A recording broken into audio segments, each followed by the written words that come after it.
No universal search on the device, so I can't search for contacts and email messages all from this Bing screen here. If you're wondering, these little things are just bits of information that Bing likes to show you. Not useful. It'd be more useful if the cursor actually showed up here by default. You can search on anything. I'll search on pizza. It's a good example. And Bing recognizes what you're searching for and tries to bring up the appropriate view. So local results are probably the most common request for pizza. So you can see we've got that advertisement here for Italian Delight. It says A there, and then you've got the results 1, 2, 3, 4 here, along with the map. If I tap on here, if I really wanted news about pizza, you can see that here, and just generic web results right there. Now, depending on what you searched, a different tab, like news might come up. If you search on technology, for example, it wouldn't do a local search on that.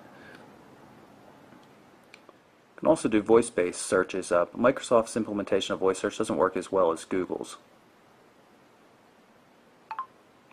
Dairy Queen.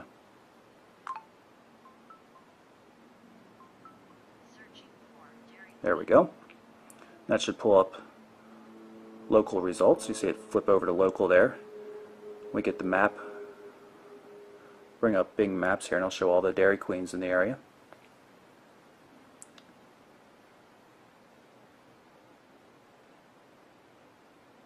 You can get directions, phone number. You can even pin it to the home screen, which is kind of cool. So you can quickly go back to it. If we go back to a pizza search, one thing I wanted to point out is when you get the local results for restaurants, they often show ratings, which is really nice. You also get access to information like hours of operation, reviews, and other things that are nearby. So say we were interested in going to Munich. Let's see what the weather's like there. Do Munich weather, and instead of just getting generic search results, you're actually going to get properly formatted data. And now that we know that the weather in Germany is acceptable right now, let's see how the flights are running. Flight 706, I think, is one of the Munich flights. And you'll get real flight information right up top.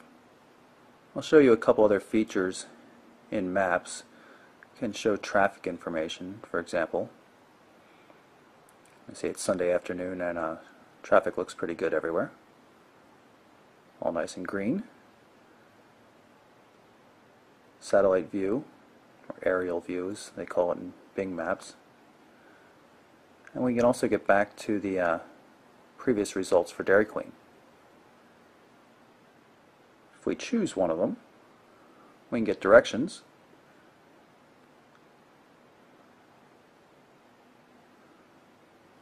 And here we are. We don't get turn-by-turn voice prompts or anything like that. But you do have options for driving and pedestrian directions. And it shows you the map for each turn.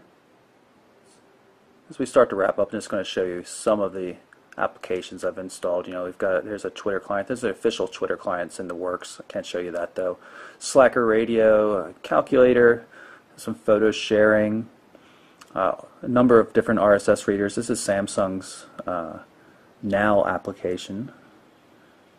Gives you access to weather information, news, stocks, and things like that. Marketplace has a fair number of applications, and some of them are pretty good, but the lack of multitasking support for applications is a bit of a downer on this.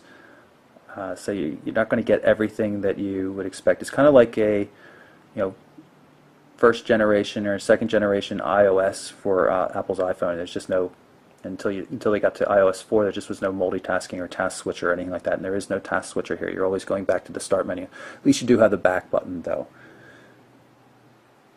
In terms of synchronization on the device, you use the Zune player and you can sync everything from music, videos, photos, all that kind of stuff. You can sync it with your computer. And the music application also has a nice Wi-Fi sync. You can sync your music as soon as you plug it into your charger. After it's been idle for a couple minutes, it'll sync over Wi-Fi to your home computer, as long as you're on the same network as your home computer, which that's pretty handy, so you don't have to use the USB functionality. Call quality on the Focus has been really top-notch. Great reception on AT&T's 3G network. The audio quality is quite good. Speakerphone's a little bit weak, but battery life's even been pretty good. There's not a lot of talk time capacity. It's a 1500 milliamp hour battery. Talk time's only rated at 3 hours of 3G talk time, which isn't too much, but we've been able to easily get through a solid day of fairly heavy use off of a single charge, which is pretty good. If you go lighter on it, getting through a day and a half, maybe even stretching out to 2 days, quite possible. The hardware is quite nice, really solid build. The UI, I think, is very, very beautiful. There are a couple of features that are non-obvious, but touch features in general that the iPhone used weren't always real obvious at the beginning either. We all learn, and as the consumers learn from things like Android, WebOS, and iOS, start to realize that the different things you can do here, and it'll become much normal.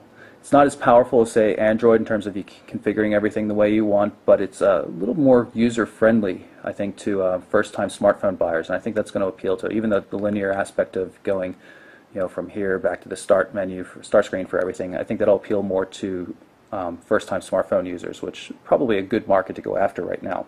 So that's our first look at the Samsung Focus for AT&T, and also our first look at Windows Phone 7 from Microsoft. This is Michael Orrell from MobileBurn.com.